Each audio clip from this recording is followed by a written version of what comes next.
கர்த்தருடைய நாமம் மகிமைப்படுவதாக.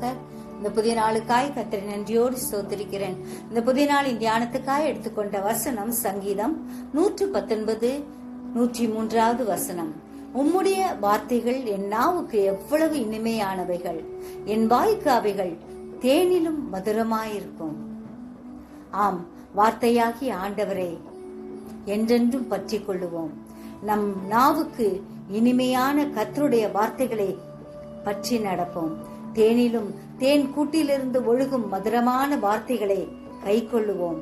கர்த்தருடைய வேதத்தை ராக்காலத்திலே நினைத்து தியானித்து கை கொள்ளுவோம். கர்த்தருடைய கற்பனைகளை ஒவ்வொரு நாளும் கேட்டு அந்த கற்பனைகளின் படி நடப்போம். பலத்தினாலும் அல்ல, பராக்கிரமத்தினாலும் அல்ல, என்னுடைய ஆவியினாலே ஆகும் என்று சொன்ன ஆண்டவருடைய வார்த்தையை பற்றி கொண்டு ஆண்டவருக்காய் வாழ்வோம். ஜெபிப்போமா?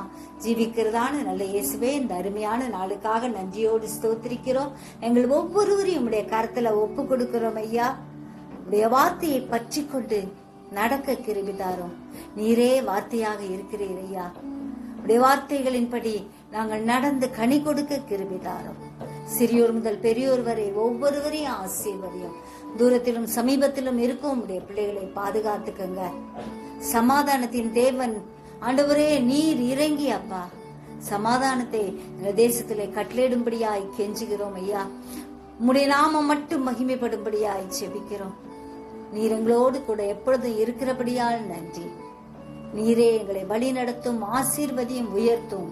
உம்முடைய பலத்த கரத்துக்குள்ளாய் எங்கள் ஒவ்வொருவரையும் ஒப்பு கொடுக்கிறோம். இந்த நாளுக்குரிய புதிய கிருபை, புதிய ஆசீர்வாதங்களை கட்டளையிடுவீராக.